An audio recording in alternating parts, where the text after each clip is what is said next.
Ang Barangay Hinebra daw at San Miguel Beer ay papasok sa isang malaking trade kasama ang Terra Firma Jeep at Titan Ultra. 4-team trade daw ang mangyayari. Ayon dito sa mga reports, makukuha ng Barangay Hinebra si Jerry Kahanmisi, samantala naman ang San Miguel Beer ay si Joshua Monson. Merong mga reports na ang ibibigay daw dito sa Terra Firma Jeep ay itong si Jeron Teng at ito namang Titan Ultra makukuha si Ralph Koo. Kaya yan daw yung mga players na involved dito sa trade na to, no? 4-team trade yan. Makukuha ng Hinebra si Jeric at ito namang SMB, makukuha si Joshua Monson. Kung sa bagay, hindi naman tayo magtataka dito sa mga napabalitang movements na yan ng Hinebra at ng SMB, no? Dahil sa totoo lang, medyo nag-i-struggle sila dito sa Commissioner's Cup, no? Ang nasa taas ng team standings ngayon, yung mga hindi inaasahang teams katulad ng NLEX, Meralco at Rain or Shine. Yung namang mga inaasahan na magiging powerhouse katulad nitong Converge, San Miguel at Hinebra ay nahalos nandoon sa ibaba o sa gitna. Maski itong TNT, no, na inaasahan ng karamihan na madaling makakalusot dito sa elimination sa dalawang sunod na yung talo nila. Kaya at halos natambakan nga sila ng Meralco nung huling game na gawa lang nilang humabol nung bandang huli. Kaya nga medyo interesting itong Commissioner's Cup so far, no? Maganda ang nagiging takbo. Pero sabi nga nila, sa bandang huli magpapalakas pa rin itong Barangay Hinebra para masiguro na sila ay makakaabot dito sa finals. At yung pagkuha kay Jerry Kahanmisi ang isa doon sa mahakbang na pwede nilang gawin.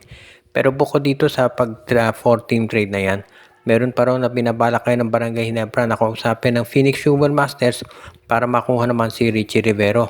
So yan talaga, mukhang overload ang gagawin ng Hinebra. Talagang magpapalakas ng lineup nila dahil gusto nilang ipakita sa lahat na sila talaga ay magiging ready na para dito sa pagkuha ng kampyonato sa PBA Commissioner's Cup. At ngayon, hindi lang Barangay Hinebra ang gagawa ng ganitong hakbang. Meron din tayong report na baka raw itong Converge Fiber Excess naman ay makipag-trade sa Blackwater Bossing o kaya naman sa Meralco Bots. Interesado raw ang Converge na kumuha ng isa pang scorer. So, baka raw ito si Alain Maliksi ang i-acquire ng Meralco Bots kapalit ni MJ Garcia.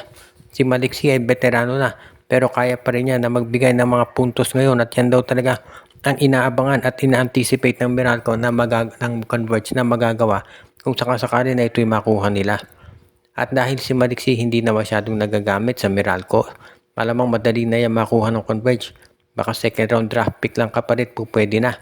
Kaya nga magiging maganda tong addition para dito kay Coach Delta Pineda kung makuha nila si Alain Maliksi.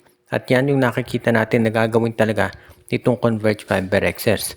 Kung sa bagay, ito namang Converge hindi tayo magtataka kung iyan talaga yung kanilang plano. Dahil yung management ng Converge pinakita na hindi sila magdadalawang isip, bastos at mag-trade ng mga players para masiguro na sila talaga ay magiging ready na. Kaya nga wag na tayong magtaka kung sakasakali na iyan talaga yung magiging magandang gagawin ng Converge Fiber Excess. Kung sa bagay, ito namang si Coach Delta Pineda, hindi yan basta-basta talaga na pumapayag sa mga trade na hindi makakatulong dito sa kanilang lineup. Kaya nga, sa ngayon, ito ang gagawing maganda nitong si Coach Delta Pineda at huwag na tayong magulat kung meron pang mga ibang movement na gagawin itong si Coach Delta para ito namang Converge Fiber Excess makaaho na dahil nandun sila sa halos ibaba ng team standings. Ang matindi pa rito, Rain or Shine ni Lasto Paintes ang susunod na kalaban ng Converge, no? So mukhang kinakailangan talaga na maging matindi yung lineup ng Fiber Excess. At wag na tayong magulat, no? Kung baka itong Converge, kung matalo yan sa Rain or Shine, ay mapilitan sila na magpalit ng import.